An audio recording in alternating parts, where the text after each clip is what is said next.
a second chance. The reason being that the last time I did goldfish tanks, I overcomplicated things and I did not vary their diet enough, and I think it led to some internal problems. Like I say, this was several years ago. I've researched so much more, I've learned so much more. I actually know lots of fish people now, whereas back then, it's pretty much just me and the internet, of course, but then there's a million opinions.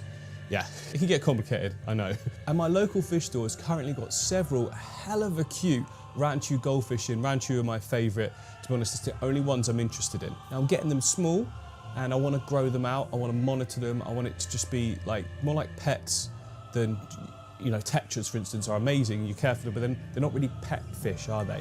Whereas goldfish definitely are, especially if they're wiggly bums and the way they sort of come to you and that. Yeah, I guess what I mean is that they're a lot more like puppy dogs. They're basically water pugs.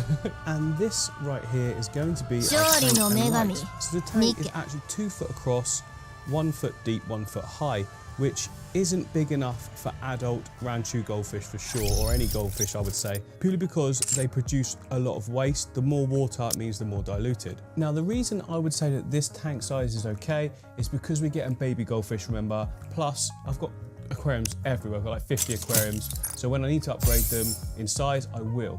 Now I know a lot of people say that and they don't. That's normally because they live at home, they've got one tank. I've got loads, so we will be upgrading. And this will be so tested, like there's no chance anything will be bad for the fish that's in this size tank. Now remember, putting fish in grow-out tanks is absolutely fine, as if, like I said there, you're actually going to upgrade at some point. And remember, there is a cost involved with that, so just bear all that in mind. But first of all, I think we need to start with the substrate.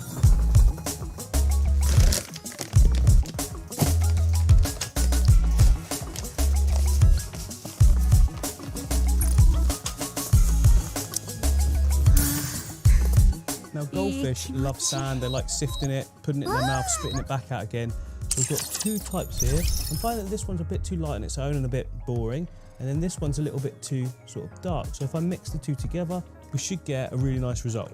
Right, I'm gonna do it scoop by scoop. Whoa, look at that. So I can get like even mix. So that's 1 and 1, 2 and 1, 2 and 2, 3 and 2, 3 and 3, and I think a couple more. Then I'm just going to mix it all together and make a load of dust. So that is a really nice textured base layer, if you ask me. A little bit closer, so you can see you've got the different gradings. A little bit more interesting than just like the pure white. Just all those different flecks. I like it a lot. And on top of that goes, you guessed it, rounded pebbles and cobbles as well. Not just pebbles. Like 3 pebbles, no. Right, I've picked out a selection of rocks. This one is pretty cool, but it is monstrous, and I think it's going to take up way too much space. But we need the water volume, so maybe on the next one, the bigger one. We've got other ones here though. I mean, that's about the right size for the main focus stone, I think. And it's slim, so it's not taking up loads of area. It just looks like it is. Start with that.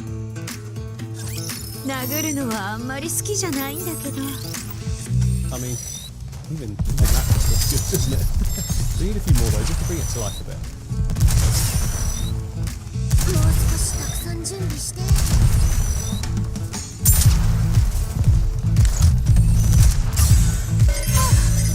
Just getting some stones and messing around some colours. I mean, that's really well, but the coloration and the differences, I am really like. I'm just going to shuffle around the shapes a bit more. Yeah, I'm loving how that's turned out. So simple, loads of swim room, and it's actually quite deceiving because these rocks look quite narrow, so there is actually way more swim space than it looks like from the front. From the front they look round, but they're not. They're just all quite narrow. So we've got loads of swim room still. I think we should add a few little pebbles though, just to add a little bit more detail around each base.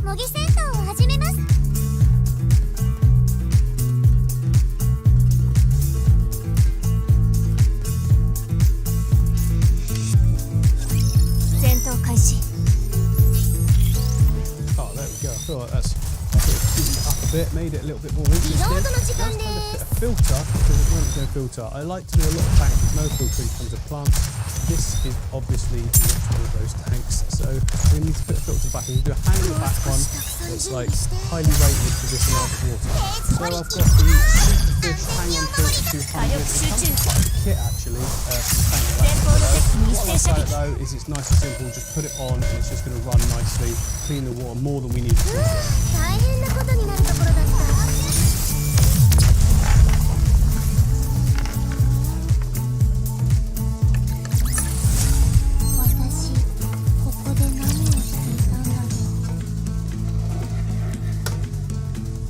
Okay, sweet. All that's left to really do is fill it up nice and. So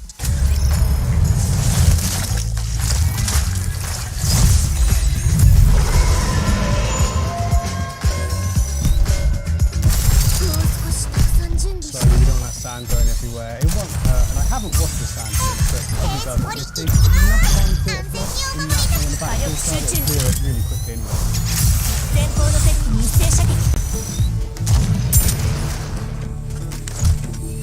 Right, we're filled up nicely. I think it looks absolutely amazing. Loving that. And we can switch the filter on. So you do have to prime these filters by filling them up first. Easy to do though. Just take like a jug and pour it in. And pour it back into your aquarium. Okay, it's on. I can see it's priming. It's pulling in water. And once that goes all the way around, we're getting there. And we are there. We're running.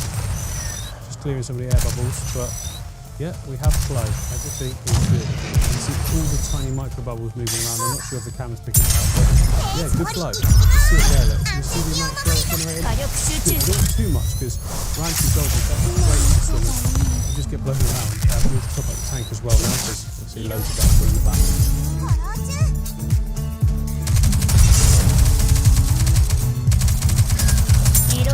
Just really nice. The fish are going to pop like crazy. Before we get this fish going, we need to be pouring the water straight out the tap. And for that I use API Aqua Essential. That's what I use. Just shake up with the bottle, and for this size tank I just need like 2.5 mil. Not even very much at all. Look at that, great light. So that is now looking fantastic, so simple. Also, put this tank and put the fish in, that is duckweed that's going to go all over the surface. And the problem is, because we've got this hang on the back filter, every time duckweed goes in front of it, it'll just get pushed under. So I want to make a ring out of airline tube that just loops over the back, keeps that whole section clear of any duckweed, and then it should just be like tidy. So we've got some airline tube in here, look, and a hot glue gun, that's just heating up. But I probably just need, I reckon about that much. Cut that off. And then all I've got to do is just glue those two pieces together with the glue gun. That was not quite straight, so I'll do that again. There we go, once this heats up I can glue it. And that will trap the air inside, meaning it will also float. Our gun is warm, so I just trimmed a triangle at the edge, fold it over so I can push it in. That's not completely airtight though, so we still need the gun. Whoa, that comes out fast, there we go. Just a little bead running all over the edge. And job done. And it should just float. Hey, there we go. Just slot it underneath the back of the filter. Oh, perfect. Absolutely perfect. I mean, I was hoping that would work, but I didn't think it would work that well. Awesome. Now it's time to add in some duckweed. Now I've got a fair bit dotted about. I've got some up here in the I've got a bit more growing in this grass. And this is just sort of plant hotel and a temporary fish sort of until they get a new fish. These guys are going to new ones soon. Good fishing there. At the top, you can see we've got some good fish duckies and bad bits as well. I haven't been dosing this tank at all with any perks. I'll do that in a minute, and that'll make it bounce back. Some of them are dying off, some of them will be good. That's fine. So I'll just focus on this now, and I'll leave half so it just because this stuff multiplies like you would not believe. Right, that keeps going in. I can't believe I've spent so long trying to remove this from the aquarium. I mean, it does look nice though, there's no denying that. Green looking stuff.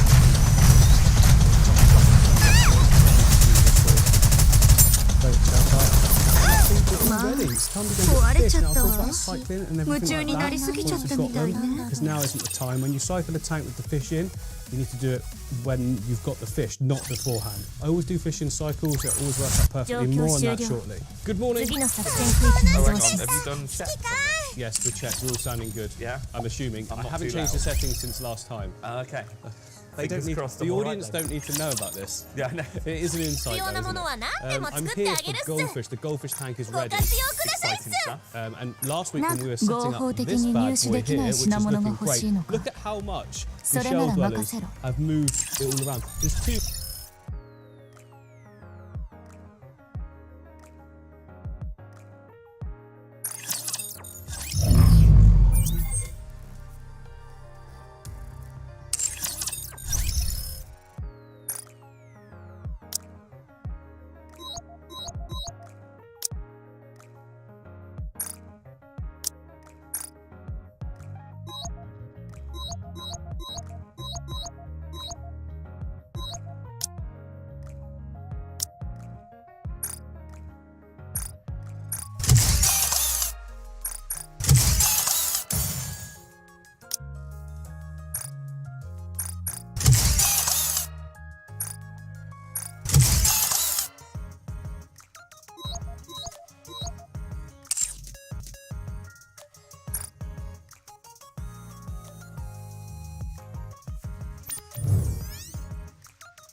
れでもっと強く叩けるね。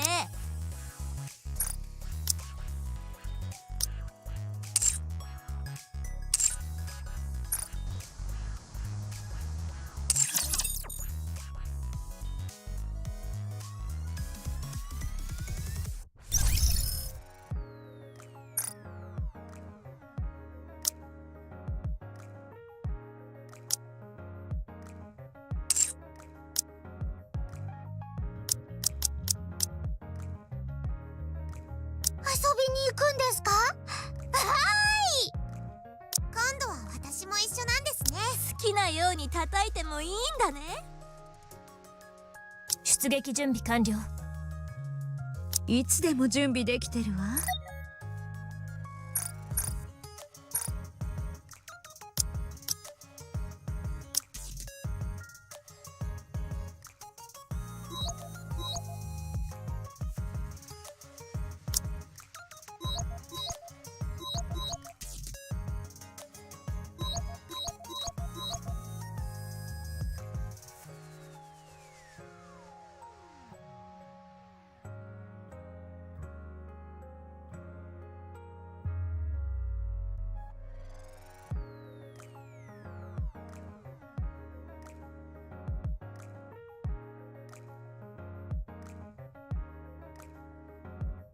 三原は？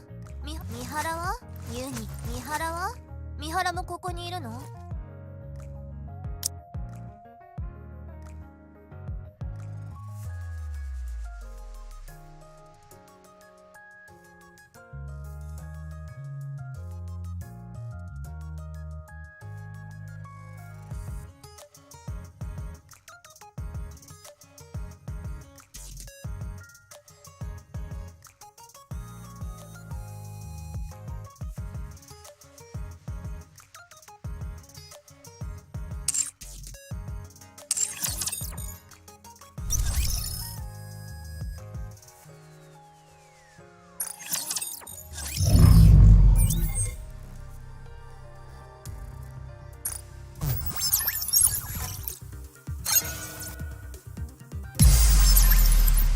よろしくね、お兄ちゃん。つまらない戦闘になりそうだわ。遊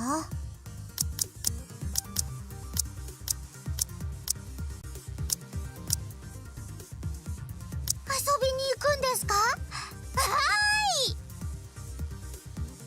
好きなように今度は私も一緒なんですね。好きなように叩いてもいいんだね。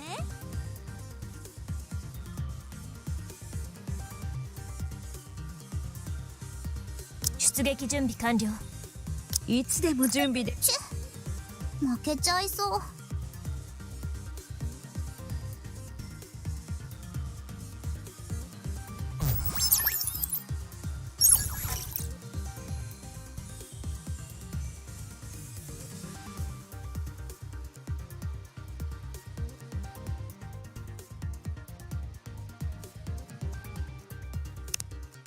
雰囲気は気に入ってもらえたかな？ちょっと明るすぎるかな？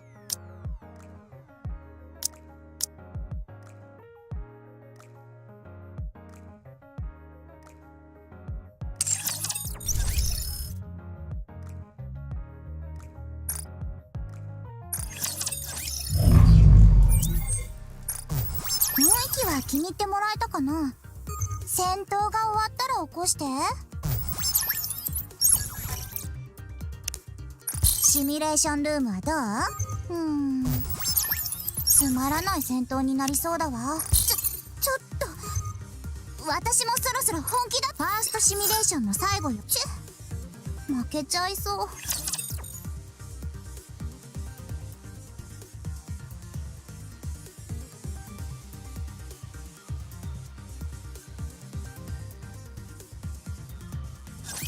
戦闘開始。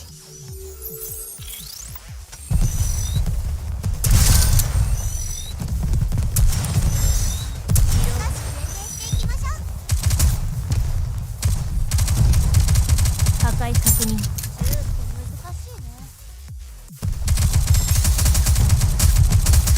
リロードシークエンス実施。装填するね。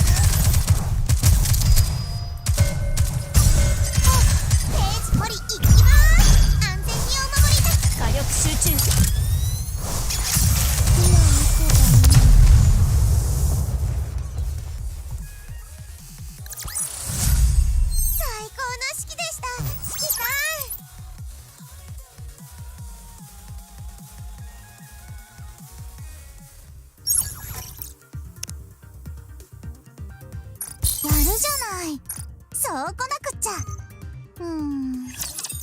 つまらない戦闘になりそうだわ。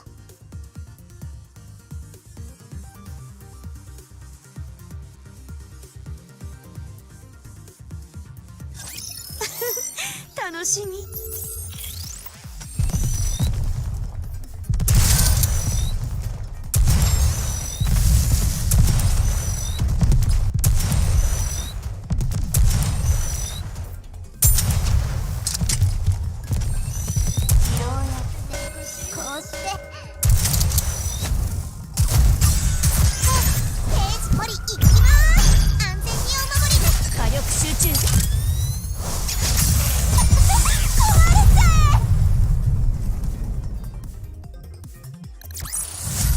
私ここで何をしていたんだろう。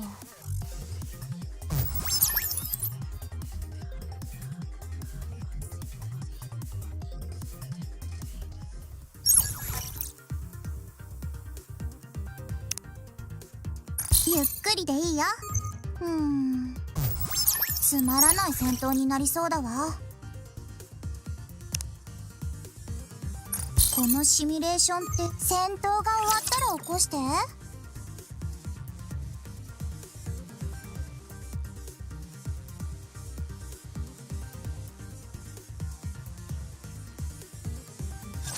どこまで私を追い詰めてくれるかしら。こ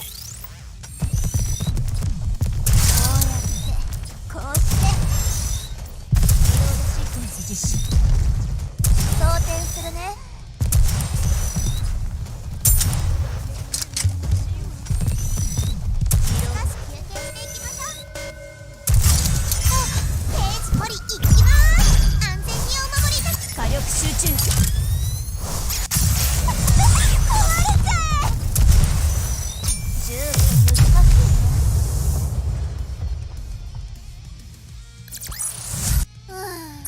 もうちょっといじめたかったのに。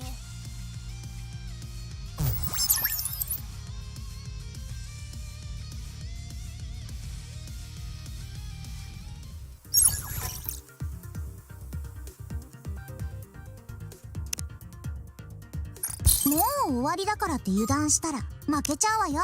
セカンドシミュレーションルームの負けちゃいそう。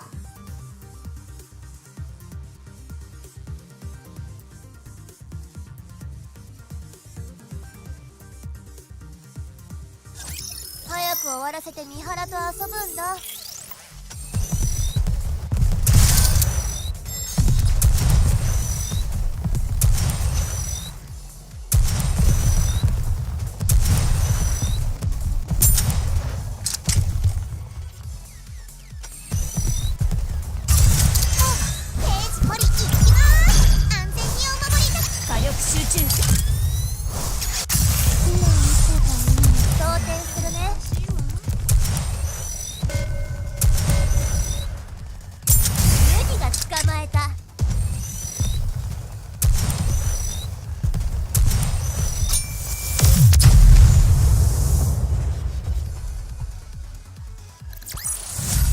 私ここで何をしていたんだろう。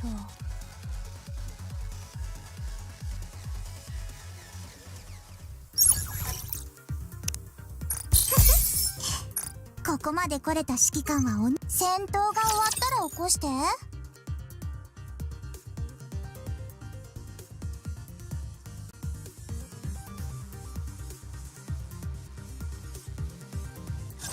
始めましょう。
状況終了。次の作戦区域に移動します。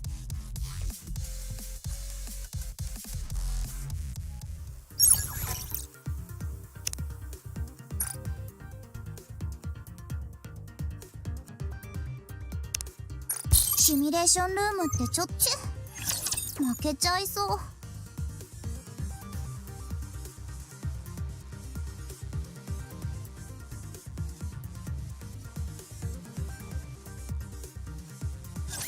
ラプチャーは嫌い。叩いてもあんまり面白くないんだもん。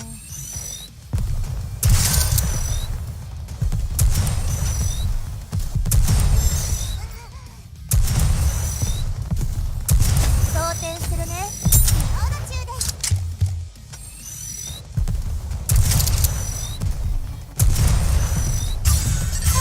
ページ掘り行きまーす。安全にお守りな。火力集中。思いっきりいじめてあげる。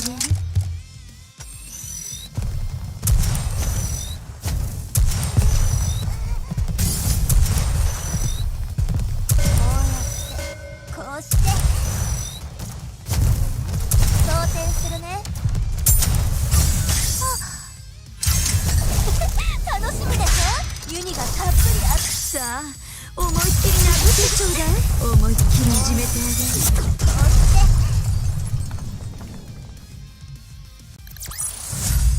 最高の式でした。指揮官。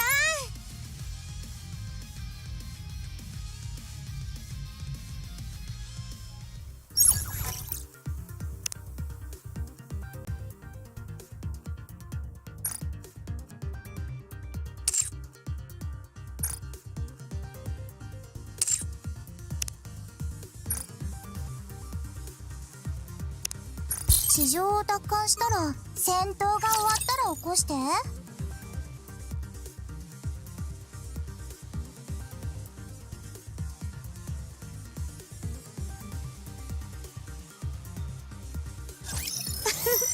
楽しみ。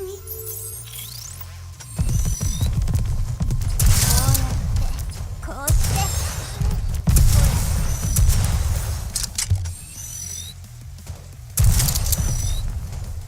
銃って難しいね。装填するね。ページ掘り行きまーす。安全にお守りな。火力集中。思いっきりいじめてあげる。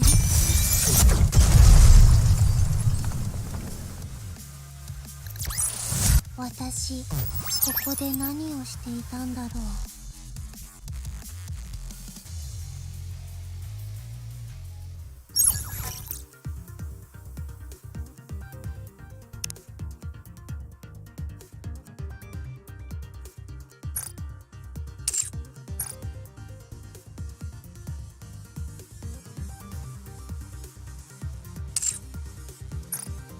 ここまで来れたなんて。真剣勝負。戦闘が終わったら起こして。嗅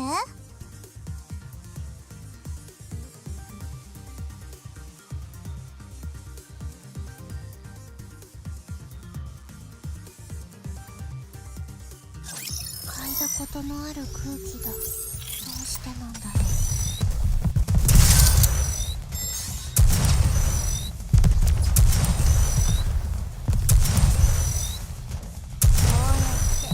こうしてペ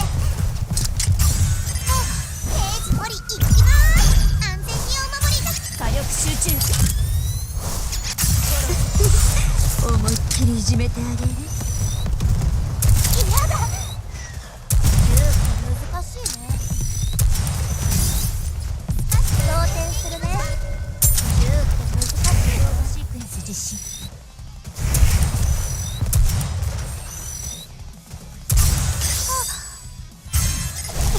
楽しみでしょ。ユニがたっぷりあっ。さあ思いっきり殴ってちょうだい。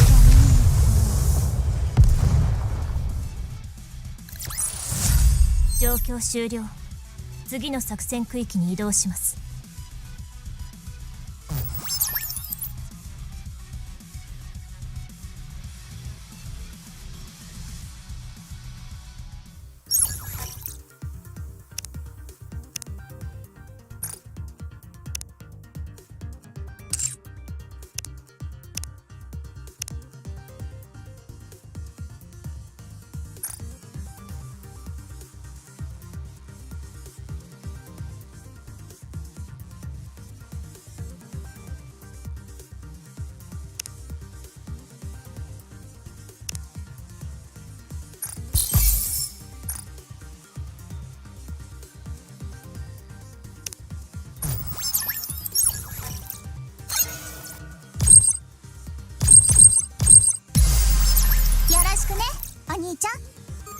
ちょっと私が不利だけど、お兄ちゃんはミスっちゃうから大丈夫か。シミュレーションルームはどう？ちょっと私が不利だけど、お兄ちゃんはミスっちゃうから大丈夫か。シミュレーションルームはどう？やったって思ったでしょ。覚えときなさいよ。雰囲気は気に入ってもらえたかな。つまらない戦闘になりそうだわ。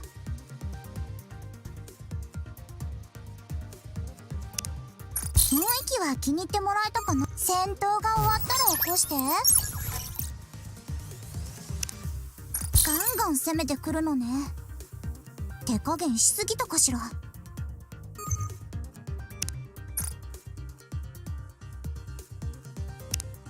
ァーストシミュレーションの最後よ。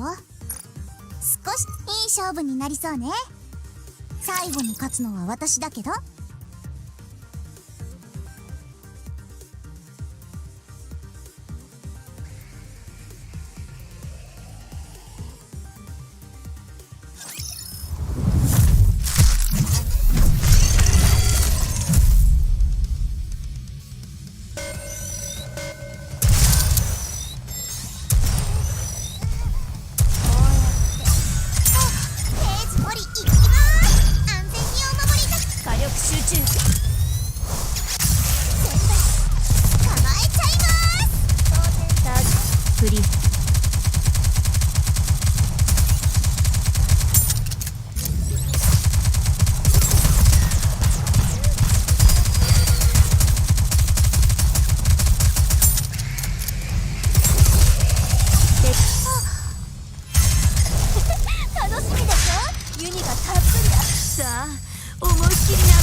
シミュレーションスタート。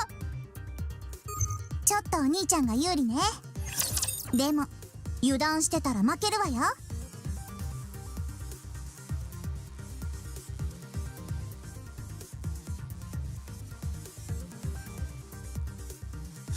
始めましょう。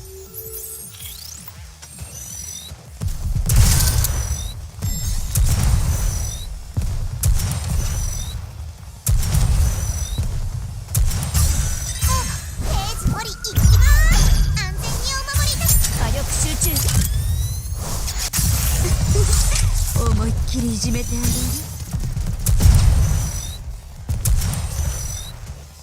うやってこうして難しいわ。リロード中です。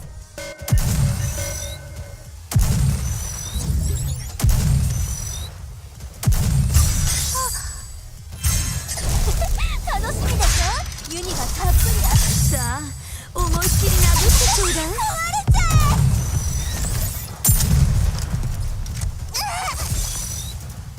んで私もこんなことを知っているんだろ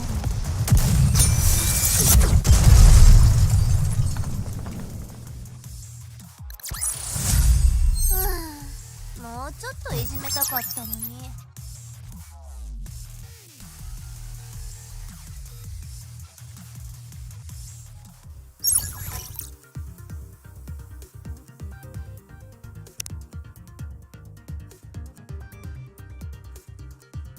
ここに来るの好き？楽しい？戦闘が終わったら起こして。負けちゃいそう。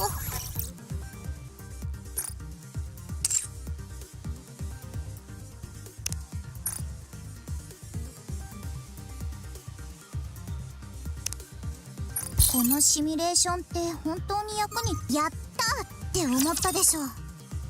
覚えときなさいよ。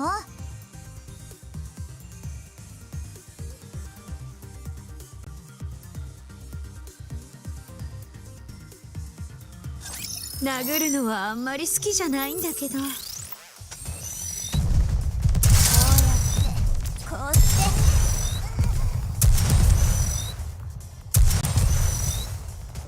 装填するね。ページ取り行きまーす。安全にお守りだ。火力集中。今押せばいいのか。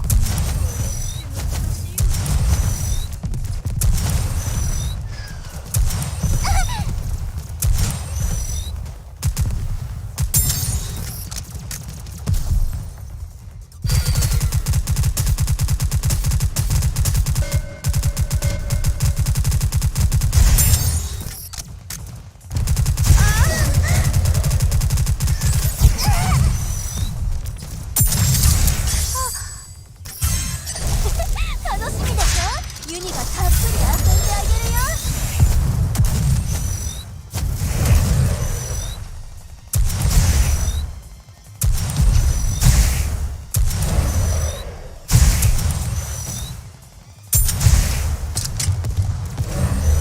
ユニ飽きちゃった。ちょっと休む。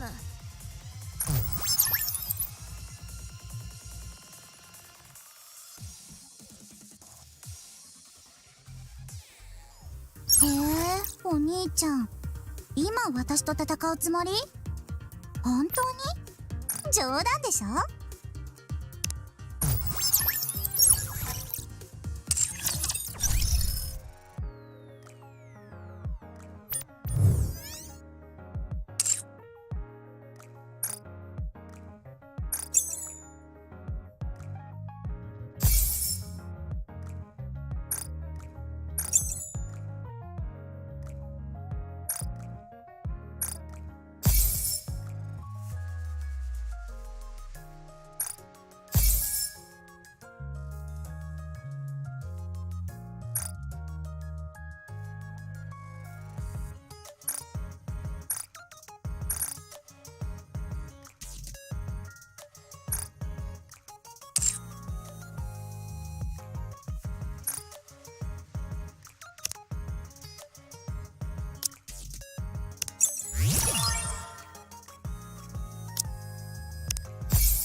指揮官ったらどこに行ったんです？今日は一緒にパトロールするって約束したのに。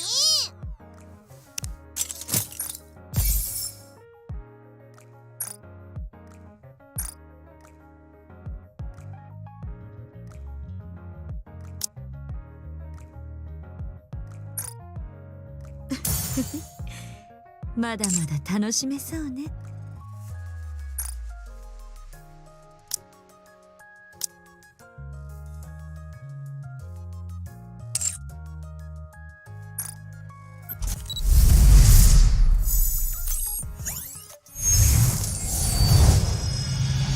紹介面倒。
こに行けばいいですか？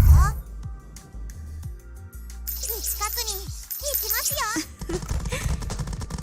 お楽しみの時間ね。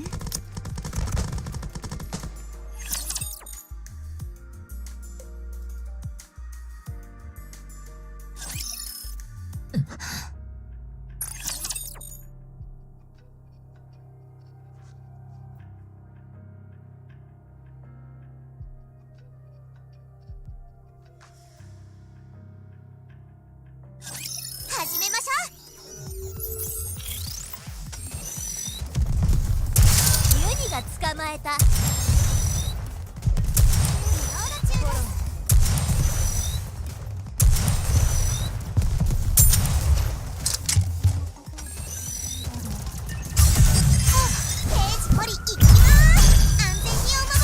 火力集中。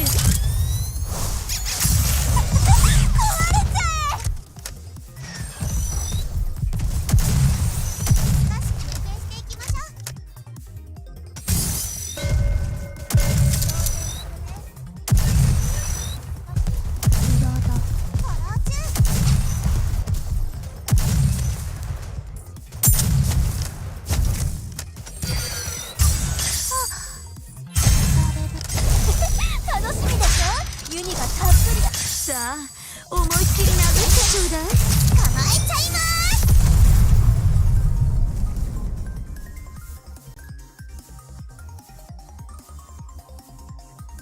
私ここで何をしていたんだろう。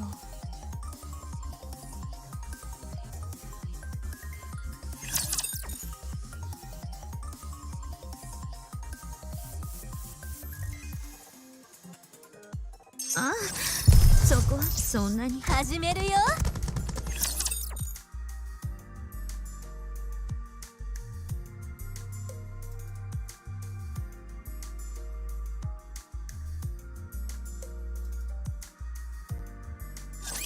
早く終わらせて三原と遊ぶんだ。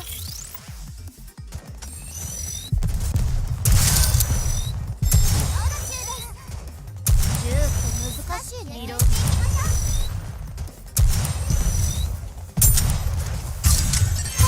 ページ取り行きます。安全にお守りだ。火力集中。構えちゃいます。フォロー中、リロード中です。こうやってこうして装填するね。装填するね。楽しみでしょ。ユニがたっぷりだ。さあ思いっきり殴ってちょうだい。思いっきりいじめてあげる。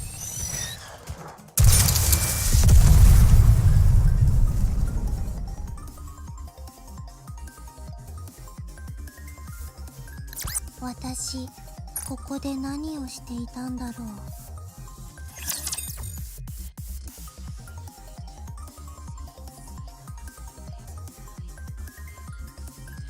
ああ、そこはそんなに。光線に突入します。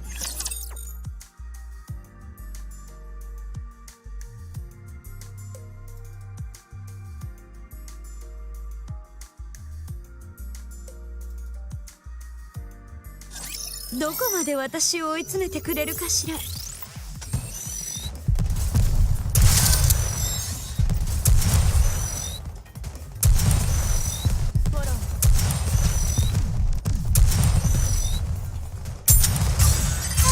ージ取り行きます。安全にお守りだ。火力集中。構えちゃいます。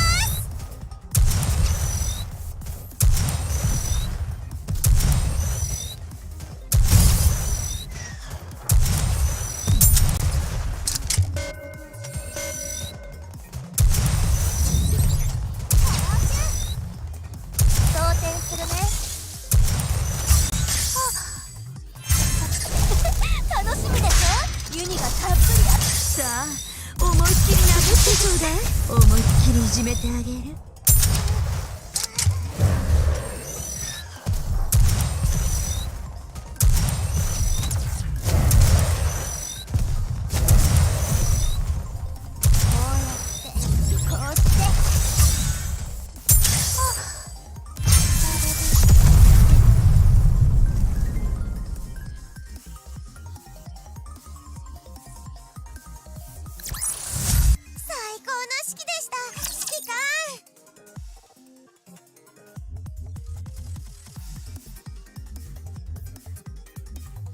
ユニはここにあっちに行く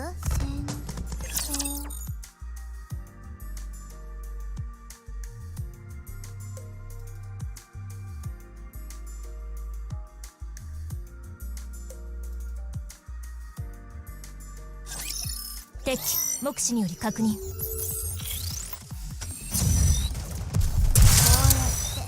こうして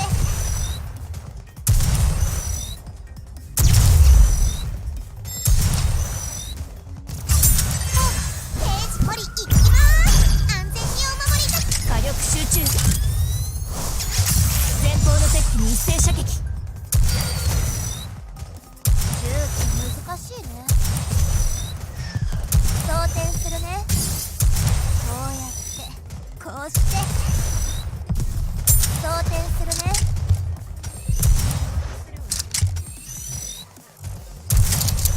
There's apparently there's 2 mouths here, either side. They created a mound in the middle, like as a border between characters. Yeah, it's quite good when you watch them on. ユニがたっぷりあってさ Hilarious, really. I mean, 思いっきり殴ってちょうだい。 Problem, every time they do something funny, I come over with my camera and then they stop. They both retreat to their shells. They're like, nope, nope. Any females with 難 them? しいね。 Yeah, there's a female. There's a female. Oh 装填するね。 So, But not the other side. not the other side He's yet. just a bachelor. He is just a bachelor. He's trying to entice them. He's trying to build his little like combo. Look at how many shells I've got. That's it. 楽しみでしょ。ユニがたっぷり。火力集中。 Yes, we had that delivery. Yeah, I didn't 思い really っ have きりいじめてる。 I know, so we got them in the stump, but we picked out a few up here. Oh my goodness. How great Oh are they? my goodness, they're tiny. They're so tiny, like proper little babies. Yeah.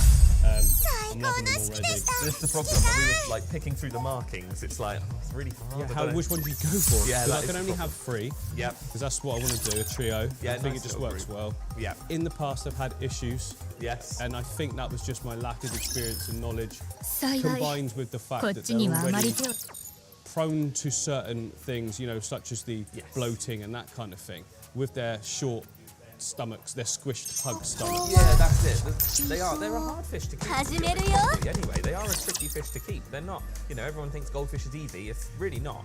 And the thing is, I've learned so much more since back then. Yeah. You know, I've become friends with you in that time.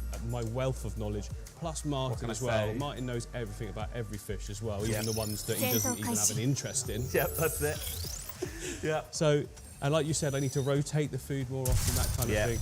Keep it a bit more of a simple tank so we can keep pristine water quality. Exactly, yeah. You can keep everything clean. They're not, you know, eating anything that's going to be laying around for a day or so. So, yeah, I think you'll be fine on it. I think I'm going to need some help picking though. Oh, it is pretty. I think I want that cow one. The white and black one. So there's a grey and black one there, which Yeah. is quite cool. And then there's a white and black at the back, but he's got a bit more orange to him. See, I like this one here, just because of his grey and black. He's I quite think cool, he's isn't quite he? He's cool. got 2 different coloured eyes as well. Yeah, it's a little bit different. There was one of them that's starting to get a good wen. This isn't very riveting stuff, No, is it's it? a bit boring here. Should we just pick them out? Right, we're going to pick them out and surprise everyone when they're actually in the tank. Oh, the water's green, by the way, because yeah. there's treatments going on. Yeah. You do this every week, don't you? No, well, it's new fish now. So yeah, new fish came in last night. So yeah, we were here till 8, 9 o'clock, and yeah, we just treat the systems as a preventative, really. So Yeah, awesome. just a little bit stained. Let's get our fish. Fish it, fish it, fish it. That's a new one. I'm not putting that on a t-shirt. Fish it.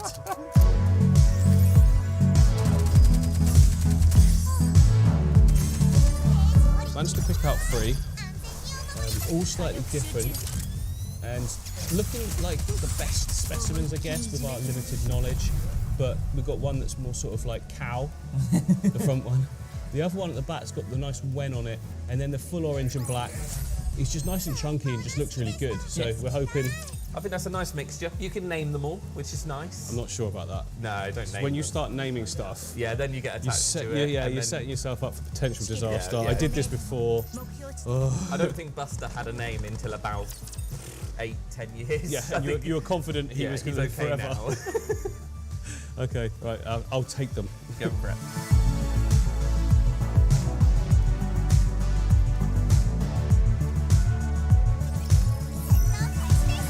Right, we are back from the fish shop. We can now put the fish into temperature acclimate. I need to turn the light off for that. The switch is just here. There we go. It's going to disturb the duckweed a little bit, but that's all right. Oh, look at them. I think they're really going to enjoy it though. Like, that's what I mean. Look at how small they are for this tank. It's perfect to grow them out in. Right, the fish have now been acclimating for a long time. So it's about 40 minutes. They're all good. Let's put the light back on. There we go. Now I'm just going to cut the bag and put them straight in. Hey, what do you do for a living? Drop servicing. What? You haven't heard of drop servicing before, really? No. Well, let me tell you more. It's the new best way to make money online. Here's how I went from being Fully trust the water. Oh, I've done that wrong. I fully trust the water from the shop. It's so well sterilised and everything. It's got full UV sterilisation. It's often got meds in it as well. So these guys can just go straight in. There we go. Little guys. Down, down, down. Not up. Down. There we go. I've just removed most of the duckweed, but never mind. So the two of them down there exploring the bottom. This one just decided to go swim straight there. I don't know what's going on here. I'm going to move the filter out a little bit. It's not stuck, it's just chilling. Yeah, I can just slide it, see? There we go. Right, now remember, this is a come on out. Come on out. Remember, this is a brand new filter and a brand new substrate system, so we need to add in beneficial bacteria. That's where the quick start comes in handy. Remember, only put this in once your fish are in, because the bacteria needs a food source, and it's going to be the waste from the fish. You can do it without fish and feed the tank with food, but I just think, why, when you can do it like this? So I know for this size tank, I need like 4 of these capfuls. Okay, brilliant. That's the cycle kick-started. Now I'll be testing the water every single day to make sure that we're getting no ammonia and nitrite spikes. We should be pretty good. It's a good filtration system for those tiny fish. But if there's any spikes at all, remember, ammonia and nitrite, big water change, and then, you know, same again. Just keep checking every day, and within a week, you won't detect anything. Usually with planted tanks, I don't detect anything anyway.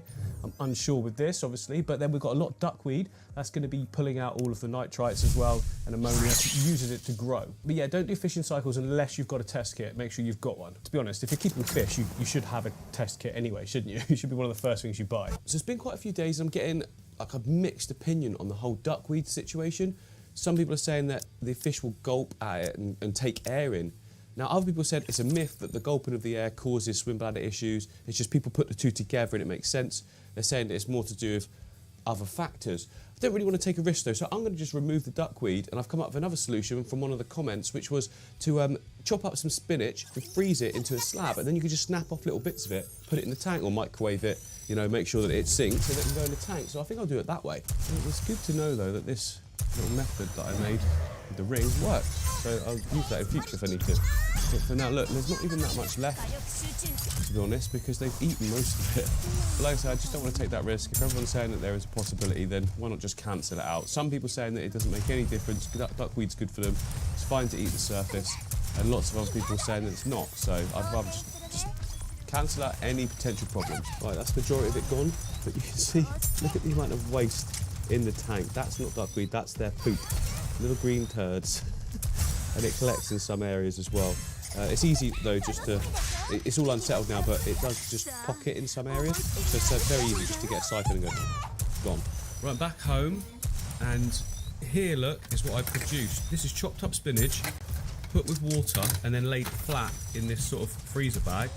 And I'll be able to just snap bits off to feed to the goldfish. And I've also got bloodworms as well, so we're going to feed them those. Okay, so first of all, we're going to put the bloodworm in for them.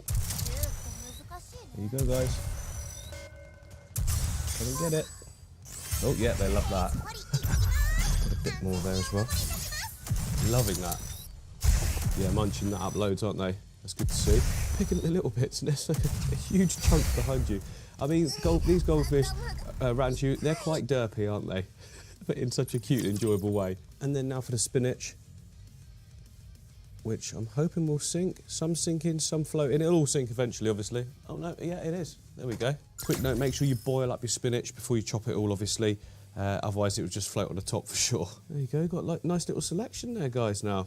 Little buffet going on. They've eaten nearly all the bloodworms already, so that's good. What I'll do is I'll let this sit for a bit, let them have a bit more of a munch, then I'll do a full vacuum of any of the old food that's just sort of dotted around, and then we'll be nice and clean again for a few days' time when we can feed again. So I'm so pleased that I'm giving the Ranchu another chance.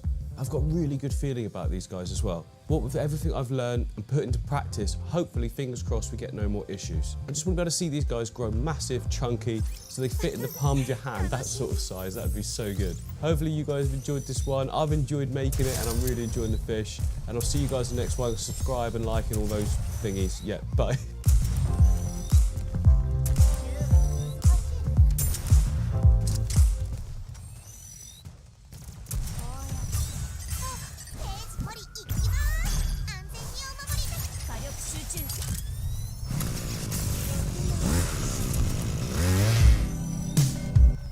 So I'm sitting at my desk working through an edit for another video and a WhatsApp message comes through from Matt, Fish Shop Matt, and he tells me they've got some amazing archer fish in. I've never had them before, I've never even seen them in person before, so this has got me excited. So I've been informed that there's a trio of fish in and they are the clouded archer fish type. So straight away, I'm on Google, I'm on care sheets, I'm going through every bit of information I can find. I actually found some quite contrasting opinions on different care sheets, but we'll get into that later. What I think is a really good idea though is just to get to the shop, have a good look at them, hear what Matt has to say. I mean, Matt and Martin in the shop, they know everything about all the fish, so they are my #1 sort of source of information to go to and I trust them over anything. Let's get there, let's have a look at the fish and see what they've got to say as well.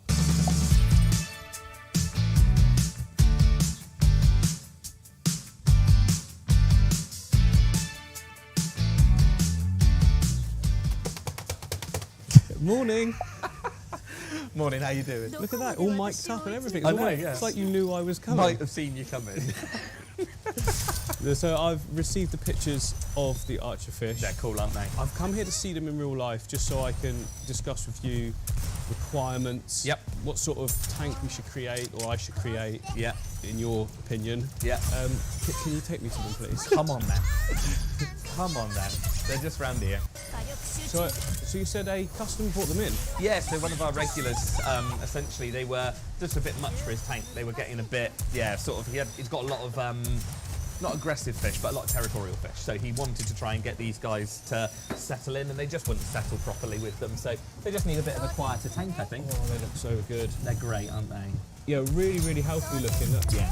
So thick, and they're a good size as well, aren't they? Yeah, really nice. When you get them small, it's quite tricky. They can be a bit funny to feed sometimes, but at that size, they're going to be spot on, really. They look about 5 inches, 4 or 5 inches, and from my reading, it says that in captivity, that's pretty much where you're at, a little bit bigger. Yeah, a tiny bit bigger. So I've seen them, you know, if you had a massive, great tank with tons of food going in there, I've seen some sort of reports saying up to 6 inches, but yeah, I think they're going to be a slow grower at that size. I did read elsewhere as well that they can get up to 12 inches in the wild and all this, and it's like, and then other sites saying you need a 100-gallon tank for them. This is it. I think there's a bit of a mix-up in species sometimes as well, because there is obviously several species, and yeah, I think there might be a bit of confusion, because I did read a few reports a little while ago that said very similar things, and I was like, well, I've never seen one of these, that certain species up at that size. Yeah. No, they look brilliant, and they're going to work really well. So I'm planning a 4-foot tank. Nice. Now, given that these guys, I read that they can jump double their body length, so I need to drop the water level. Yeah. So I might as well do a paludarium. Yeah, absolutely. Yeah, I think that would be really cool. That gives you opportunity as well to maybe target feed them. Yes, so, that's what I want to do. Learn the target feed. And yeah, that could be really cool, because you know you can get bugs and insects, you know, live crickets and things like that. They are tricky because they do start wandering then. You might lose a few into the studio. So, yeah, might be tricky. But once you get them target feeding, they are so cool. I'm gonna give that a go. You said use like a stirrer. Like a cocktail stirrer. That's what we used to use because it was just easy. It was a stick with a round paddle on the end. And yeah, you could literally hold it above them. They would spit at it and then you drop in the food. And they essentially get accustomed to that's how they feed. All right. Martin said to get Dow with like a piece of clear plastic and then a black dot in the middle. Martin makes things, whereas me and you are more like, let's find something that works. Just pull. You're like, just pull something out of the drawer. Yeah, that's it. What have we got? Our teaspoon with a black permanent marker in the middle. Yeah, that'll be fine. Done. Yeah. Okay, I'm really looking forward to that. So, yeah, keep them for me. Yep, cool. I'm going to spend a good week or so building something awesome for them. I don't want to rush it. Nope. And when it's ready, we'll come collect them. Looking forward to that. Sounds good. See you soon.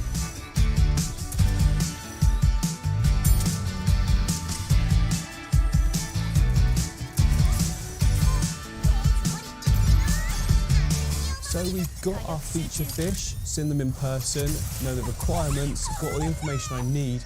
It's time to start the build, but first of all, I'm gonna need to clear out a tank because I haven't got a big one spare at the moment. This is my 4-foot Indian themed aquarium.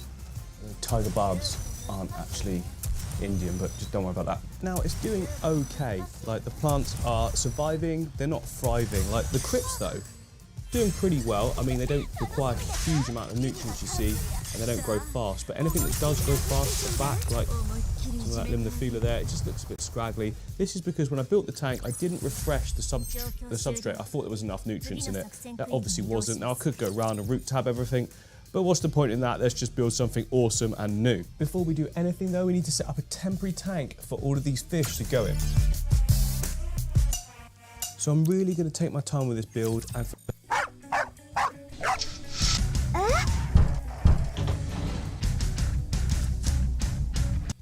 for that reason, I want to set up something half decent with an actual filter for these guys to just hang about in whilst we're doing it.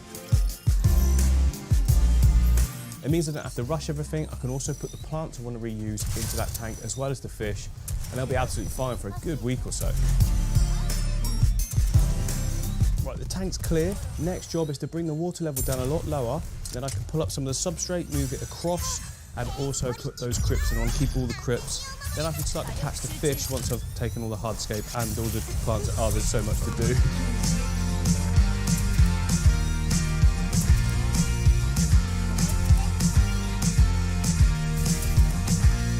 So we are back down to the bare bones of the aquarium. All the fish doing absolutely fine over there, look. So now that I've got a low water level, I'm just going to scoop out a load of the substrate. I'll push the rocks back, load it up into the empty tank. I can put the plants that I've saved down here into that tank as well. I can put the fish in, and I can put a little filter in as well using the same sponge that's in that one at the back. So we're all good.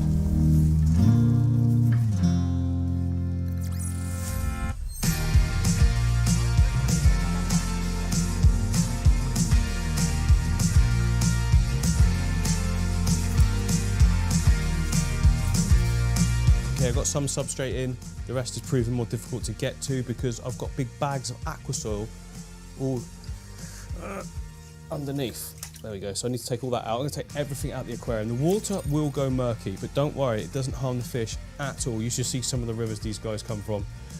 A lot murkier than this is.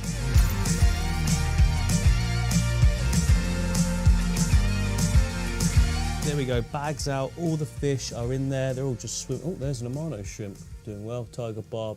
They're all dotted about, and the sand is banked to the back, that's the main thing, so now I can scoop it out. I can also catch all the fish easy then, once I fill up that tank, of course. I'm gonna use fresh water, or dechlorinated fresh water, because why not? I'll make sure the temperatures are matching and everything like that, so don't worry.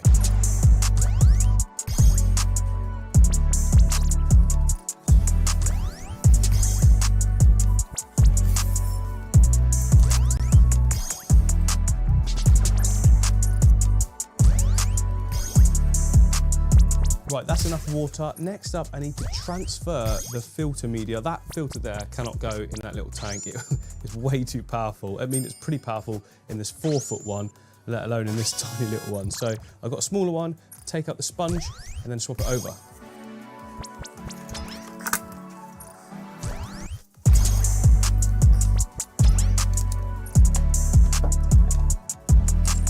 Be a good idea to push this so it's not in the way as well. Please don't tip over. They seem to be good.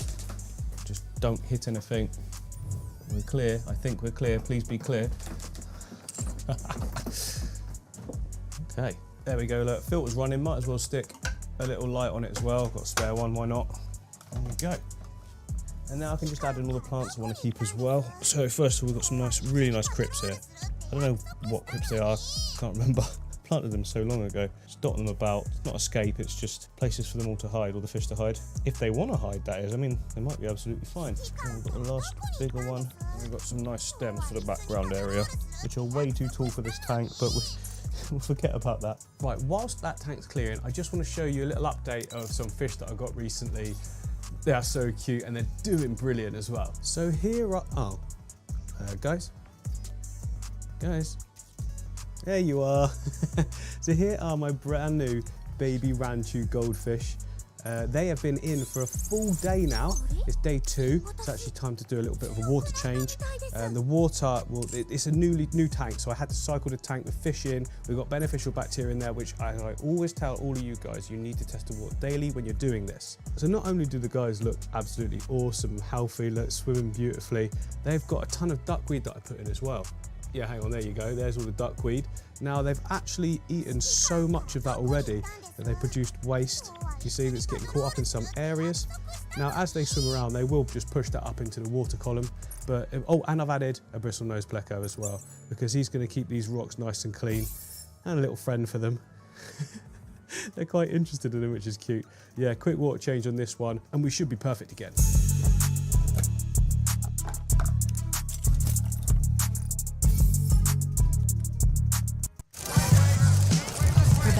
Has arrived. We are here live with listing legend, agent extraordinaire. Everyone wants your name on their for sale sign. What's your secret? Well, I'm always one step ahead of my competitors thanks to SEMrush. I know what's trending online and I'm able to post content faster than anyone else. If someone wants to sell, I'm at the top of the list. Well, there you have it. SEMrush is making sure Miss Birch is always the one closing. Let me know if you want to sell. Congratulations. Enjoy. Rebecca checked trending topics with SEMrush and published her content faster in order to soar up the online rankings. You deserve center stage.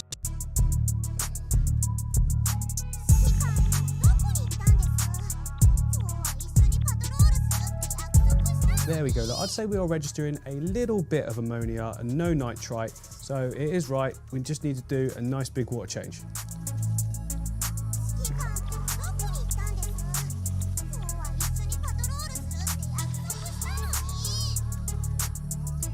There we go. That's those guys all sorted for a little while longer. I'll test again tomorrow. And like every single day, to be honest, I'll just keep doing these water changes for at least a week, regardless of testing. And then by that point, we should be getting somewhere with the cycle. But back over our temporary tank, we are clear, crystal clear. That looks awesome, doesn't it? Kind of makes you wonder why I spend so much money on all this different bits of hardscape. Yeah, I can now switch the fish across. And they're all in here, look, they're everywhere. It's not going to be easy to catch them. There's loads of bristlenoses. I didn't actually realise I had so many in that tank. They've been breeding as well, so there are some babies. But yeah, double net method, I think. Coming from one side with one net, scoop into the other one. Okay, I think I've got them all, but you know how it is. There's always one or two still left in the tank, but I'll keep an eye out for them in a minute when I clear it all. Whee! I didn't actually need 2 nets in the end, and surprisingly, given the speed of the torpedo barbs, very easy to catch. I thought it was going to be a nightmare, but they kind of just, if you just went gentle and slow, they kind of let you just scoop them up. They're definitely going to be all right in here for a good week or so anyway. Obviously, this is definitely not a long-term home for torpedo barbs. They're way too big and fast when they grow up to go in a tiny little 2-foot tank. So the fish are now all safe and good, and what that means, we can knuckle down with the build, not worry about them at all, and take our time with it. I was going to take all this sand out, start from a completely clean slate, but that's an absolute waste of time because I'm going to be putting it straight back in again. I'm always one for saving time where you can. Don't do pointless things. And there's no reason for this to go on longer than it needs to. It's already going to be a long build. So yeah, tank size is 4 foot, 2 foot, 2 foot. So pretty simple. I'll put all the information up on the screen. And the lighting is like homemade by me. It's LED floodlights, 6,500 Kelvin, 30 watts on a piece of wood suspended from the ceiling on some fishing wire that you can just about see. And then we've got 2 power cables, which obviously they feed to each light. They run down the side of the tank and go into the plug socket. So yeah, it's quite a simple design. The stand was made by me as well, back along. This was actually one of the first stands I made, so it's like, it's a bit shoddy craftsmanship, but it's always done me well, and it's fully sturdy and secure. We'll get onto filtration later on, but we're nowhere near that part yet. First of all, I need to start getting rocks in. Because we're making an aquatorium, I want to make 2 islands, but they need to come right up high with a valley in the middle. I think that would be quite cool. Now to do that, I need to make a retaining wall with the rocks. So you start off with rocks on the bottom, then load behind it, then you can go to the next level and the next level. So first of all, get some rocks in. First one going in, right, it's a big old rock. Put it on some of that sand. There we go, then the load spread. It's not going to damage the glass anyway. As long as you put stuff down gently. Thick glass, all good. Yeah, that's a good